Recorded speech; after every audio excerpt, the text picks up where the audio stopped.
This presentation will discuss the procedures of crime scene processing. Upon arrival at the crime scene, protection of the crime scene, markings, photographs, collection of physical evidence, and release of the crime scene.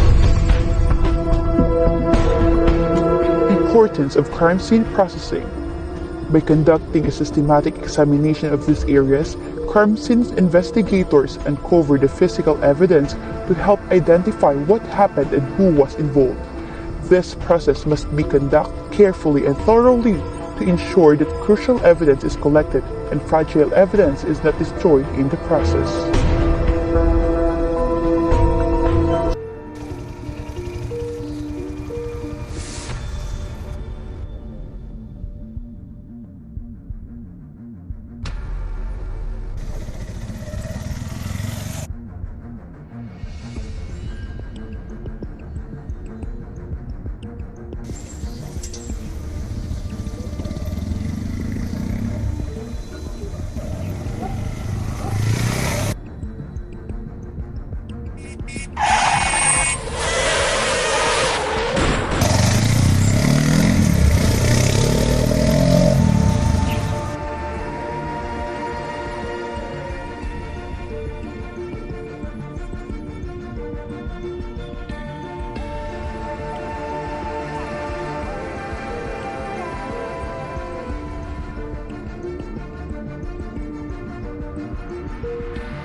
Arrival of the first responder. The first responder checks victim's condition, survey the scene, and take notes about gathered information. The first responder shall be responsible for the control of the crime scene.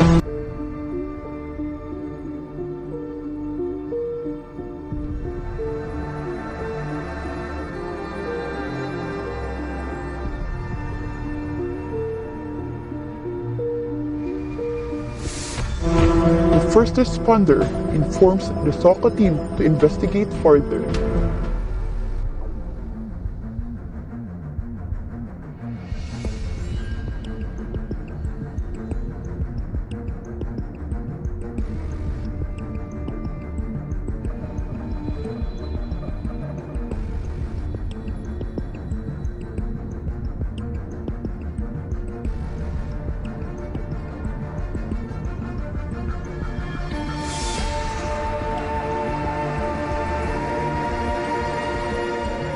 Arrival of the SOCO team.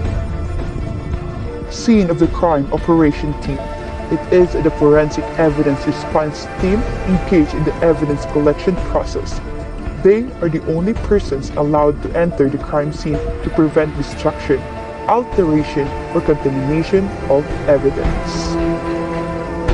The SOCO team is composed of team leader, photographer, sketcher or recorder, evidence collector, evidence custodian, medical legal officer, and fingerprint examiner.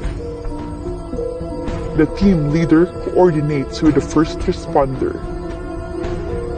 The team leader is also responsible for recording and taking notes of the time and date of the arrival at the crime scene, condition of weather, directions of the wind, and writing down information gathered from the first responder. The team leader approaches the victim and conducts a walkthrough at the crime scene. The team leader conducts a briefing of the whole team. The SOCO team protects the area by cordoning off the crime scene. Note: the purpose of the cordon is to provide a highly visible barrier and protect the scene against potential damage and contamination. The SOCO team established a command post. The team leader asks for the presence of the first responder to join the conduct of search. Before entering the crime scene, the photographer photographs the whole crime scene for the general view. Proceed to the crime scene search. The team uses the strip search method in searching. They proceed slowly and at the same time pace long paths parallel to one side of the rectangle. While searching, the team put markings beside the evidence found and the photographer photographs it. The team also searches outside the cordon area to look for possible evidence. Note, the letter is for the cadaver and the numbers are for the physical evidence. Case number, date, and time are also indicated. There is a scale to measure the size of physical evidence.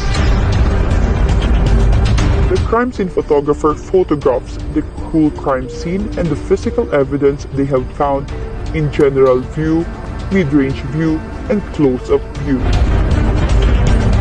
The sketcher measures the cadaver from the point of origin, which is non-movable object. He also measures the distance of the physical evidence from the cadaver. The sketcher is also responsible to sketch the rough sketch of the crime scene. Collection of evidence. The evidence collector collects the physical evidence and puts it in a sealed container. Crime scene photographer photographs the whole process of investigation. Turnover of the evidence. The evidence collector turns over the pieces of evidence to the evidence custodian by signing in the turnover receipt. The evidence custodian preserves the physical evidence. The chain of custody is properly observed before releasing the crime scene. The SOCO team conducts final search to make sure that they search the crime scene thoroughly. Finally, the SOCO team releases the crime scene to the owner of the scene.